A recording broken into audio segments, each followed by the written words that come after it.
গাছপালা আর গাছপালা ছাড়া আর কি আছে সেই দ্বীপে? বুড়ো মাঝি ভয় পাচ্ছে কেন? নৌকোয় চড়বার সময় মাঝিদের কখনো চটাতে নেই। সেই জন্য আমি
তোমার মতলব কি বলো তো বুড়ো কর্তা? ওই দ্বীপে কি তোমার কোনো জিনিসপত্র আছে? ওখানে আমাদের যেতে দিতে চাও না কেন? বুড়ো মাঝি আমতা আমতা করে বলল, দেখা তো হলোই, আরও কাছে গিয়ে লাভটা কি? বিমান বললে, লাভ লোকসানের কথা নয়, আমরা ওই দ্বীপে নেমে হাঁটতে চাই। বুড়ো মাঝি এবারে খুব জোরে হাল ঘোরাতেই নৌকোটা তরতরি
অজগর সাপ থাকে শুনেছি। সমুদ্র থেকে যদি এখানে চলে আসে, ওই জন্যেই বোধহয় মাঝিরা এখানে আসতে ভয় পায়। একটা অজগর সাপ থাকলেও সেটাকে মেরে ফেলতে পারতো না? চল এগিয়ে গিয়ে দেখি। সঙ্গে লাঠি ফাটি কিছু একটা আনলে হতো।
ওরকম পাথর তো দেখতে পাওয়া স্বাভাবিক নয়।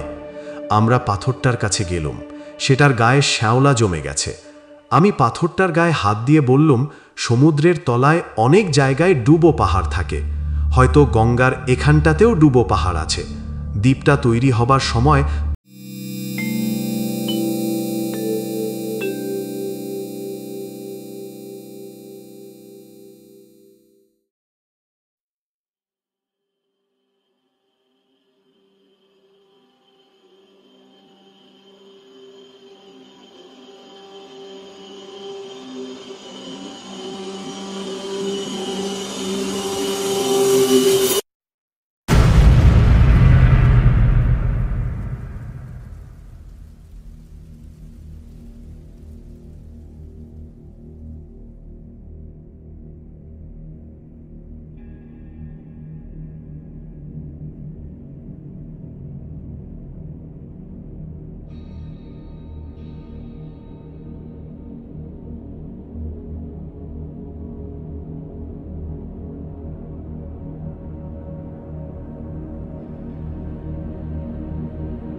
অন্য হাতটা ধরে এক হ্যাচকা টানে সরিয়ে আনলুম ওকে। আমার বুকের মধ্যে দুম দুম আওয়াজ হচ্ছে। ওই পাথরটার গায়ে হাত দিয়েই আমি মাথা ঘুরে পড়ে গিয়েছিলাম। ওই পাথরটার কিছু একটা ব্যাপার আছে। দূরে শুনতে পেলুম বুড়ো মাঝি আর সুলেমান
স্বপনদাকে সব কথা বলতেই হলো। স্বপনদা সবটা শুনে হো হো করে হেসে উঠে বলল, গাঁজাখুরি গল্প বলার আর জায়গা পাসনি? একটা জ্যান্ত পাথর, সেটার পাশে গিয়ে দাঁড়ালে মন খারাপ হয়ে যায়, শুয়ে পড়তে ইচ্ছে করে। দূর, যত সব। বিমান বলল, দাদা, আমি পাথরটাকে নড়তে দেখিনি, সুনীল দেখেছে, কিন্তু আমারও ওখানে শুয়ে পড়তে ইচ্ছে করছিল। বেশ করছিল, শুয়ে থাকলেই পারতিস। তাহলে আমাদেরও নিশ্চয়ই ওই মোষটার মতন অবস্থা হতো। আমি বললুম, স্বপনদা, নৌকোর মাঝিরাও কেউ ওই দ্বীপটা এখন যেতে চায় না, ওরাও ভয় পায়। পুলিশে একটা খবর দেওয়া দরকার। স্বপনদা বললেন, পুলিশও তোদের কথা শুনে আমার মতন হাসবে। দেখবি, মিস্টার দাসকে ডাকবো। হলদিয়ার এসডিপিও মিস্টার স্বপনদার বন্ধু। স্বপনদা তাকে টেলিফোনে ডেকে পাঠালেন। বললেন, মিস্টার দাস, একবার আমার বাড়িতে চলে আসুন, ব্রেকফাস্ট খেয়ে যাবেন আর একটা মজার গল্প শোনাব। 10 মিনিটের মধ্যেই মিস্টার দাস এসে গেলেন। তিনি বললেন, শুধু 1 কাপ চা খাবো, বড্ড কাজ পড়েছে, এক্ষুনি যেতে হবে। কাল রাত্রিতে একটা লঞ্চ ডুবি হয়েছে গঙ্গায়। স্বপনদা বললেন, বসুন বসুন, কাল দুপুরে এই 2 শ্রীমান নৌকো ভাড়া করে গিয়েছিল আগুনমারির চরে। সেখানে নাকি ওদের এক সাংঘাতিক অভিজ্ঞতা হয়েছে। ওরা দুজনে। স্বপনদাকে থামিয়ে দিয়ে পুলিশ সাহেব আমাদের দিকে তাকিয়ে বললেন, তোমরা দুজনে কাল আগুনমারির চরে গিয়েছিলে? আশ্চর্য ব্যাপার, ওই দ্বীপটার পাশেই তো কাল রাত্রিতে লঞ্চটা ডুবেছে। ঝড় বৃষ্টি কিছু নেই, শুধু শুধু একটা লঞ্চ ডুবে যাওয়া খুবই আশ্চর্যের ব্যাপার। স্বপনদা জিজ্ঞেস করলেন, কেউ মারা গেছে? পুলিশ সাহেব বললেন, না, মরেনি কেউ, সবাইকে উদ্ধার করা গেছে। আমাদের পুলিশের লঞ্চ খুব তাড়াতাড়ি গিয়ে পৌঁছায়। কিন্তু লঞ্চটা যে কি করে ডুবলো তা ওরা কেউ ঠিক ঠিক বলতে পারছে না। সবাই বলছে কি যেন হলো কিছুই জানি না, হঠাৎ একটা ধাক্কায় লঞ্চটা কেঁপে উঠল, তারপরেই হুড় মুড়িয়ে জল ঢুকতে লাগলো। স্বপনদা বললেন, লঞ্চটা একদম ডুবে গেছে বলতে চান? পুলিশ সাহেব বললেন, হ্যাঁ, সেটা তোলার ব্যবস্থা করতে হবে। ওই লঞ্চের একজন খালাসি শুধু অদ্ভুত একটা গল্প বলছে। আগুনমারির চর থেকে একটা মস্ত পাথর নাকি উড়ে এসে প্রচণ্ড জোরে লঞ্চটাকে ফুটো করে দেয়। এরকম গাঁজাখুরি কথা কেউ শুনেছে? গঙ্গার ওপরে দ্বীপ, সেখানে পাথর আসবে কি করে? যদি বা পাথর থাকতে সেটা কেউ না ছুঁড়লে এমনি এমনি উড়তে আসবেই বা কি করে? স্বপনদা বললেন, এরাও ওই দ্বীপে একটা বড় পাথর দেখেছে বলছে। পুলিশ সাহেব বললেন, ভোরবেলা আমি আমাদের লঞ্চে সেই দ্বীপটা তন্ন তন্ন করে দেখে এসেছি। সেখানে পাথর টাথর কিছু নেই, মানুষজনদের কোনো চিহ্নই নেই। একটা মরা মোষ রয়েছে দেখলুম। আমি আর বিমান চোখাচোখি করলুম। আগুনমারির চরের পাথরটাই যে লঞ্চটাকে ডুবিয়েছে তাতে আমাদের কোনো সন্দেহ নেই। আপনাদের যদি এই গল্পটা ভালো লেগে থাকে তাহলে আমাদের সাবস্ক্রাইব করতে ভুলবেন না। ধন্যবাদ।